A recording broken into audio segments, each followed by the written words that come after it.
Ang mapagmataas na leyon. Noong unang panahon, sa isang luntiang kagubatan sa bayan ng Peñaranda, ay may isang malakas, mapagmataas, matipuno at mayabang na leyon. Halos nasa kanya na lahat ng masamang ugali tuwing umaga. Umiikot siya sa gubat habang taas noo at malakas na sinabi ang, Ako ang hari ng kagubatan. Walang makakatalo sa akin ni isa.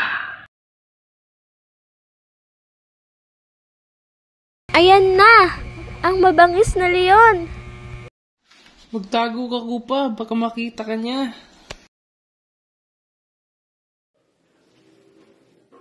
Bakit kayo pag-alagala? Baka makita kayo ng leyon na iyon at kayo pa ang mapagdiskitahan. Magsiuwi na kayo sa inyong mga tahanan. Ang mga hayop ay nagsitaguan nung marinig nila ang sigaw ng isang leyon at nagtataka ang leyon dahil ni isa ay walang hayop sa paligid. Nasaan na kaya ang mga mahihinang nilalang na iyon?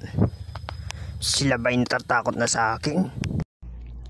Narinig ng mga hayop ang sabi ng leyon, kaya dahil sa kanyang kayabangan, ang mga hayop sa kagubatan ay sa tuwing siya ang makikita ay umiiwas na lang ang mga ito dahil nayayabangan sila sa leyon na iyon. Ang matalinong unggoy,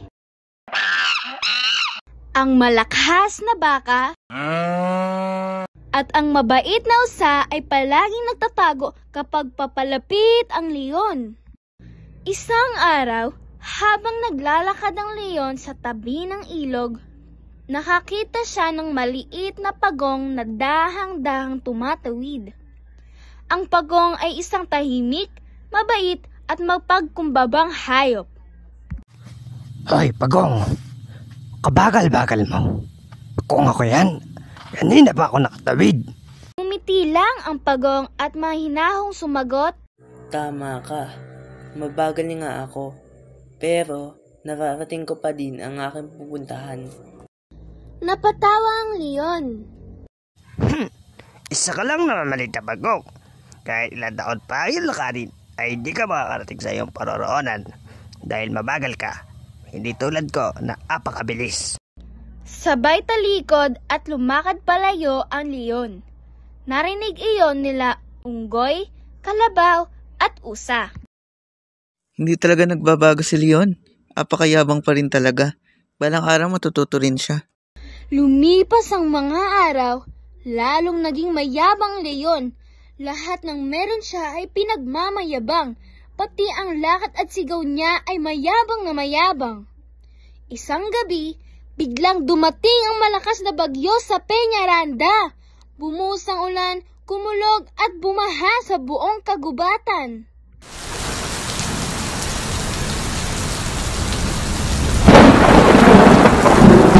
Ang leyon ay naghanap ng masisilungan.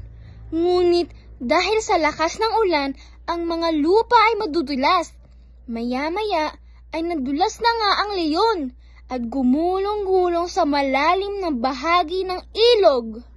Tulong! Tulong! May nakakarinig pa sa akin? Tulong! Narinig siya ng ibang mga hayop, ngunit hindi siya pinansin. Maya-maya ay dumating ang pagong at nanghingi agad ng tulong sa ibang mga hayop sa gubat. Unggoy, baka, usa, si Leon ay nasa panganib. Ngunit hindi sumang-ayon ang ibang hayop upang iligtas ang leyon. Bakit naman namin siya tutulungan? Oo nga, sabi niya 'di ba, siya ay napakalakas. Bakit hindi niya ito gamitin? Oo nga, masyadong mayabang yang leon na yan. Dapat yang hindi tulungan. Ngunit si Pagong ay hindi pumayag. Ipinaliwanag niya ang kanyang pananaw sa mga hayop. Kahit pinakita sa atin ni Leon ang kanyang kasamaan, ay hindi na natin siya tutulungan.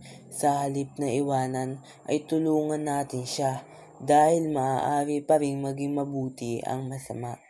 Kaya mga kaibigan, tulungan natin siyang makaahon sa ilog. Sumasang-ayon ba kayo? Para sa akin, tama ang sinabi ni Pagong na may tsansang maging mabait pa si Leon. Dali-dali silang pumunta sa ilog. Si Unggoy ay umakyat sa puno at inabot ang isang sanga. Si Baka ay ginamit ang kanyang lakas para hilain si Leon.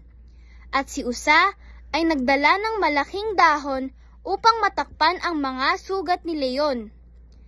Pinangunahan ni Pagong ang lahat at nagplano kung paano siya maliligtas. Matapos ang ilang minuto, naligtas nila si Leon. Pagkatapos ng bagyo, basang-basa at nanghihina si Leon. Lumapit si Pagong at mahinahong nagsabi, Leon, hindi mo kailangan maging pinakamalakas para maging mahalaga. Sa panahon ng panganib, ang kailangan natin ay pagkakaisa at pagtutulungan. Payuko si Leon at malungkot na nagsalita. Patawarin ninyo ako. Masyado akong naging mayabang, makasarili at mapagmataas. Baka kung hindi dahil sa inyo ay di na ako nabuhay. Ngumiti si Unggoy at sinabing, Ang mahalaga ay natuto ka, Leon. Sana sa susunod ay hindi ka na maging mapagmataas sa iyong sarili. Tumango ang Baka. Ngayon, alam mo na kung gaano kahalaga ang kababaang loob. Umaasa ako nang bago ka ng tuluyan, kaibigang Leon. Mula noon, nagbago na si Leon. Hindi na siya nagyayabang at naging mabuting kaibigan sa lahat ng hayop. Tinuruan siya ni Pagong ng kababaang loob at nagtulungan silang lahat upang panatilihing ligtas at masaya ang kanilang tahanan. Tuwing umaga, sa halip na sigaw na puno ng kayabangan, ang sinasabi na ngayon ni Leon, Magandang araw mga kaibigan.